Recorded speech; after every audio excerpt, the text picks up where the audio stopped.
आपण धन्यता देण्याजोगा मुलगा जन्माला येणं गरजेचं आहे.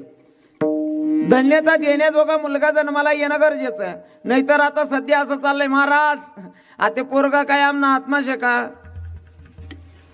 आपल्या हातातच आहे. कारण मायबापांची कूक जर पवित्र असेल तर मुलं चांगली जन्माला येतात. आज याच्यामध्ये अजिबात तीळ मात्र शंका ठेवायची नाही. मायबापांची कूक पवित्र असेल तर पोरं चांगले जन्माला येतात. तुम्ही म्हणसान महाराज असं कसं? हो, जर दिवस गेल्याच्या नंतर आपल्या अंगी संस्कार चांगले असतील, आपण ग्रंथ वाचले, आपण जर का चांगले सिरियला भगवंताच्या संतांचं चरित्र वाचलं, टीव्ही बघू नका असं म्हणणार नाही. आस्था चॅनल आहे, संस्कार चॅनल आहे, त्याच्यावर कथा चालतात ते बघायचं ना.